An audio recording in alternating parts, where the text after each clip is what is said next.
ये तो आप जानते हैं कि जो तनख्वाहदार तबका है उन पर टैक्सों की भरमार है, लेकिन दूसरी तरफ बावजूद इसके कि हम इस वक्त IMF के प्रोग्राम में हैं, लेकिन जो गवर्नमेंट है वो अपने अखराजात पर उस तरीके से कंट्रोल नहीं कर रही। और शहबाज, इसमें एक जो हमेशा से मुतनाज़ा स्कीम रही है, जो हमारे पार्लियामेंटेरियंस हैं उनको जो तरक्याती प्रोग्रामों के नाम पर फंड्स दिए जाते हैं, उसके बारे में पहले भी कहा जाता है कि ये इन अदर वर्ड्स एक तरह का इंसेंटिव कह लें या एक करप्शन ही है कि गवर्नमेंट जब अपने इवन के जो अरकान होते हैं उनको राजी रखने के लिए, फिर ये तो इत्तेहादी गवर्नमेंट है तो उनके लिए फिर अरबों रुपए की इस तरह की स्कीमें डोल आउट करती है ताकि उनको इस्तेमाल करके अपना जो वोट बैंक है उसको वो पक्का करें। तो इस हवाले से अगेन बावजूद इसके कि हमें अपने अखराजात कट करने चाहिए, यहाँ पर सैलरीड क्लास के ऊपर तो टैक्स लग रहा है।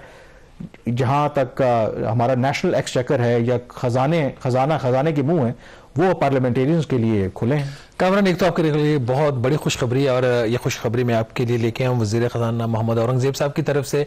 उन्होंने इस हफ्ते कहा है कि अभी फ़िलहाल हम जो टैक्स के रेट्स हैं वो सैलरीड क्लास के लिए कम नहीं कर सकते, लेकिन उनका जो टैक्स का जो गोशवारा है उसको जमा करवाना का प्रोसेस उसको हम आसान कर रहे हैं। उन्होंने एक स्टैंडिंग कमेटी में कहा कि अभी जब आप अपना गोशवारा जमा करवाते हैं कुछ 672 उसके अंदर कॉलम्स हैं, तो टैक्स जो हमारे खासतौर पर जो सैलरीड क्लास है उनके लिए एक नया एक गोशवारा बन रहा है जिसमें सिर्फ 18 कॉलम्स होंगे। तो उन 18 कॉलम्स में रहते हुए आपने बताना है कि आपने कितना कमाया और उसमें से आपको 40% के करीब आप उनको टैक्स देंगे। तो ऐसा नहीं है कि हुकूमत आपके लिए सोच नहीं रही, वो सोच रही है। वो पुल वाली मिसाल तो आपको याद है ना कि वो किसी राजा ने वो पुल के ऊपर बंदा वो खड़ा कर दिया था कि जो यहाँ से गुजरेगा उसको जूते पड़ेंगे। तो लोगों ने फिर कहा कि जी सरकार, टाइम बहुत लग जाता है जूते मारने में, एक और बंदा खड़ा कर दो जल्दी जूते मारे। जूते मारने वाले बंदे वो ज्यादा कर दें, ज्यादा कर दें। जी हम आपके लिए सहूलत पैदा कर रहे हैं कि आप टैक्स के गोशवारे कैसे जमा करवाएंगे। तो उन्होंने आपके लिए अब ये कर दिया है कि अभी हुआ नहीं उनका जी, जब आप अगला गोशवारा जमा करवाएंगे तो 672 की जगह पे कोई 18 कॉलम्स का आपको गोशवारा मिलेगा। तो कांग्रेचुलेशन, पहली आपको कामयाबी हो गई है। अब आ जाते हैं इसके ऊपर कि जो डिस्क्रिशनरी स्पेंडिंग है। कामरान, ये एक इशू जो है ना, ये वफाकी हुकूमत की जो तरजीहात है उसको बताता है।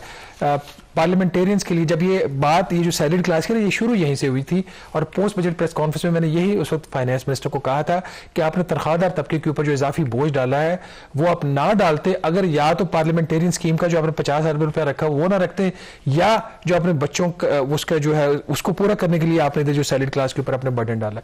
पर उनको वो एक डिफरेंट उन्होंने को लिया। हुकूमत ने शुरू में तो इस खर्चे के ऊपर कंट्रोल किया, जैसे कि आपने बोला कि ये इत्तेहादी जमातों की हुकूमत, डेवलपमेंट इसमें ये हुई है इसी महीने में कि दिसंबर तक तो इनका जो 50 अरब रुपए का बजट था उसमें इन्होंने 17.5 अरब रुपए की अथॉराइजेशन दी थी कि आप इतना खर्चा कर सकते हो। फिर इत्तेहादी जमातों की तरफ से बहुत ज्यादा दबाव आया तो 13 जनवरी को इन्होंने इसको मजीद 12.5 अरब रुपया दे दिया। और वो फिर भी जो इसकी बजट की रिलीजेस की स्ट्रेटेजी है वजारत खजाना की, उसकी जो सीलिंग है उसके अंदर आ रहा था। बात वहां पर खत्म नहीं हुई। 17 जनवरी को इन्होंने तकरीबन 18.5 अरब रुपया उनको और जारी कर दिया। अब कहने को तो ये भी कहा जा सकता है कि पार्लियामेंटेरियंस का क्या ये हक नहीं है कि वो अपने हल्कों में स्कीमें जो है वो लॉन्च करें, लोगों की सहूलतों के लिए ये काम करें, बट इसमें जो असल चीज है वो प्रोसेस के ऊपर है। ये जो अभी तक उनको तीनों जो ट्रांजैक्शन हुई हैं उसके बाद जो टोटल रफली कोई उनको 40 अरब रुपया दिया जा चुका है अभी तक, बल्कि सॉरी 48 अरब कामरान, 48.3 अरब रुपया हुकूमत ने जारी कर दिया है। ये जो 48.3 अरब है ये वन लाइनर बजट दिया गया है, इसका आगे ब्रेकअप कोई नहीं है। जो प्लानिंग मिनिस्ट्री ने दिया है उसको कैबिनेट डिवीजन को जो आगे खर्चा करेगी, और फिर आगे जो कैबिनेट डिवीजन का अप्रूवल का प्रोसेस है वो भी ट्रांसपेरेंट नहीं है। अनलाइक कि कोई प्रोजेक्ट आता है, फेडरल गवर्नमेंट उसको फंड करती है, वो सेंट्रल डेवलपमेंट वर्किंग पार्टी में आता है, बड़ा मनसूबा है तो CDWP उसको रिकमेंड करती है executive committee of the national economic council में। यहाँ पे ऐसा कोई प्रोसेस नहीं फॉलो किया गया। ये नॉन ट्रांसपेरेंट स्पेंडिंग है और उसमें जो वेस्टेज है उसके जो चांसेस हैं वो बहुत ज्यादा है। लेकिन किसको परवाह है, क्योंकि इत्तेहादी जमातों ने हुकूमत चलानी है और जो बोझ सिर्फ तनख्वाहदार तबका उठा सकता है क्योंकि उनकी आवाज नहीं है इसके ऊपर।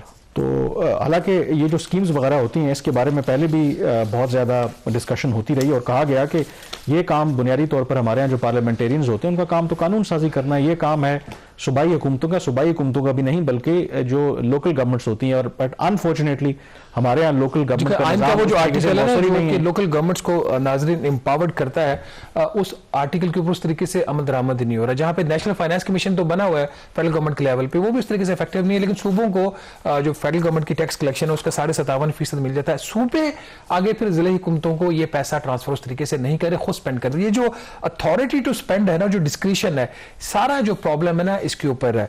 और इसके साथ ही आपने वो खबर भी इस हफ्ते देख ली होगी कि मेंबर्स ऑफ द पार्लियामेंट ने उन्होंने भी अपनी तनख्वाहें बढ़ाने का फैसला कर लिया है।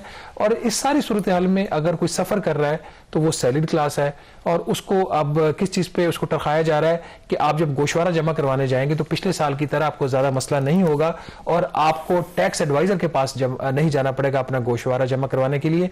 तो अगर हुकूमत इस किस्म की शाह खर्चियां करनी है तनख्वाहदार तबके से मत लें, उस सेक्टर से लें जहां से आप नहीं ले पाते, और जहां पे आपको पॉलिटिकल विल चाहिए वो सेक्टर है आपका ताजरों के ऊपर हुकूमत जो अभी भी बहुत रहमदिल है। अब ये शहबाज शरीफ साहब की मर्जी है कि वो किस हद तक तनख्वाहदार तबके को मजीद दबाना चाहते हैं, या ताजरों की तरफ भी इनका ध्यान होगा। अभी तक की जो डेवलपमेंट है उसमें ऐसा होता हुआ लग नहीं रहा। यहाँ पे छोटी सी ब्रेक लेंगे, ब्रेक के बाद जब वापस आएंगे तो बात करेंगे यूके की नई एडवाइजरी की, क्या पाकिस्तान के लिए मुफीद होगी या नहीं। Stay with us.